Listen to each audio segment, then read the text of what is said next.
আপনার কাছে একটা প্রশ্ন ছিল রোনালদো এবং মেসিকে নিয়ে। আপনি তো জানেন যে এই জেনারেশনের ছেলেমেয়েরা রোনালদো, মেসি, নেইমার এদের ফ্যান।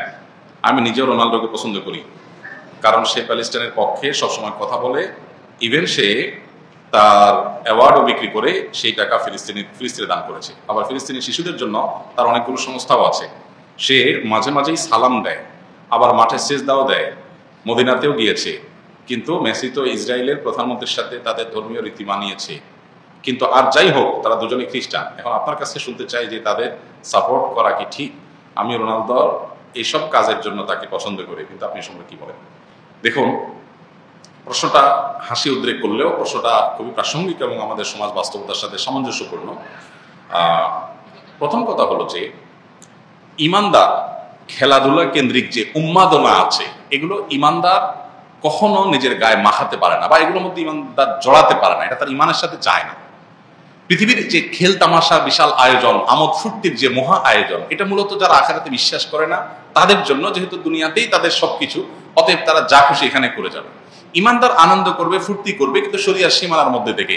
জীবনটাকে পুরো খেল তামাশায় পরিপূর্ণ করা, এটা কোনো ইমানদারের সাথে যায় না। যে ইমানদার জানে, বিশ্বাস করে, তার আকীদা, তার ঈমান আছে যে সে আল্লাহর সামনে দাঁড়াবে, অনন্তকালের জীবনের হিসাব দিতে হবে, সে আনন্দ ফুর্তি করাটাকেই জীবনের মূল লক্ষ্যে পরিণত করতে পারে না। আজকে পৃথিবীতে এই সমস্ত খেলার যে বড় বড় আয়োজনগুলো আছে, আয়োজনগুলো ভোগবাদী পৃথিবীতে, আখিরাত বিমুখ পৃথিবীতে মানুষকে মজা দেওয়ার জন্য, এন্টারটেইনমেন্ট করার জন্য করছে।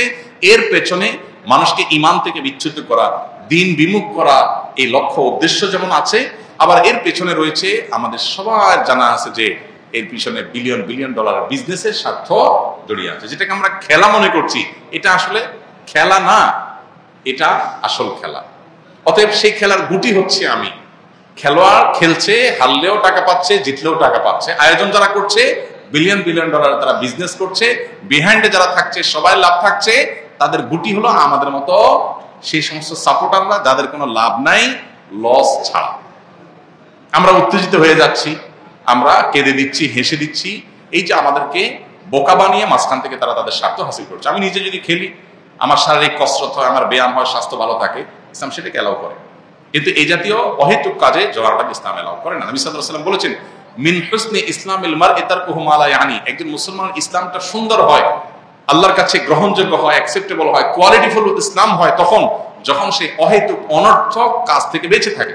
এখন আপনি যদি এই জাতীয় অহেতুক কাজ, যেটাতে আপনার দুনিয়াবি কোনো ফিডব্যাক আসছে না, আখিরাতে কোনো ফিডব্যাক আসছে না, অর্থবহ কিছু আসছে না, সেটাতে আপনি যদি এরকম মত্ত হয়ে যান, সেটা আপনার ঈমান আমলের সাথে সঙ্গতিপূর্ণ নয়।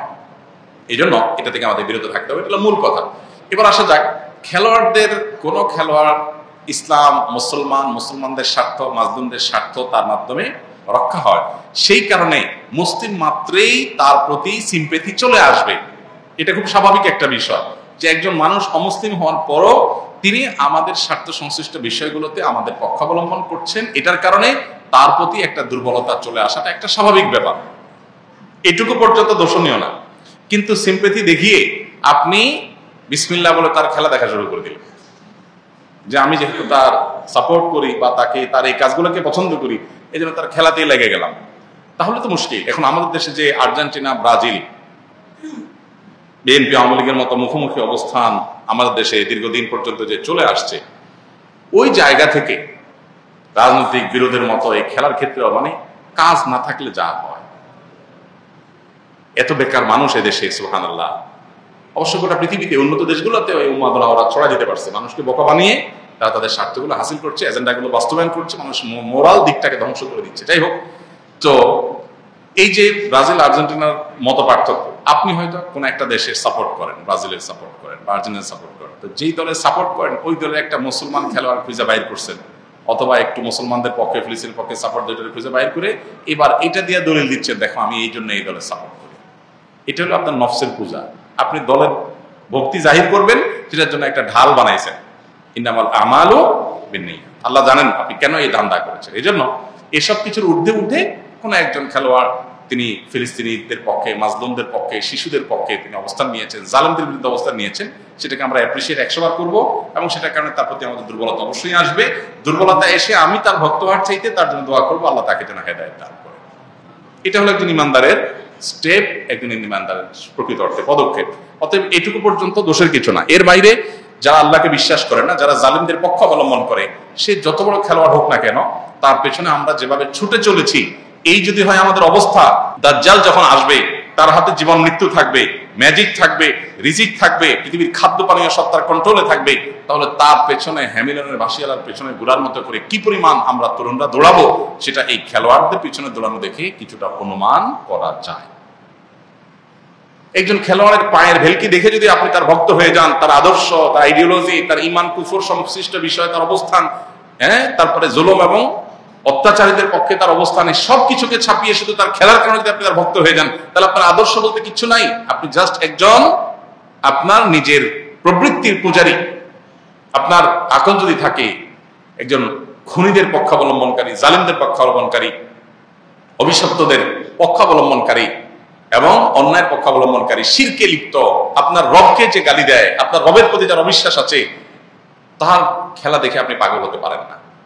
একজন লোক অনেক ভালো খেলোয়াড়, অনেক চমৎকার খেলে, অনেক ম্যাজিক্যাল আপনার তার স্টেপ পদক্ষেপ আছে, অনেক তার ভালো পারফরমেন্স আছে, এই লোকটা আপনার মাকে যদি কটু কথা বলে এবং বলে যে আপনার জন্মের ঠিক নাই, আপনার বাবা এই লোক না, আপনার মার চরিত্র খারাপ, অন্য কারোর কাছ থেকে এই সন্তান তিনি জন্ম দিয়ে এনেছেন, এই কথা যদি আপনার মা সম্পর্কে কেউ বলে, আপনার মায়ের ব্যাপারে যদি কারো বিশ্বাস থাকে এরকম আপত্তিকর, সে যত বড় খেলোয়াড় হোক, আপনি যদি কুলাঙ্গার সন্তান না হয়ে থাকেন, তাহলে আপনি তার ভক্ত হতে পারেন না।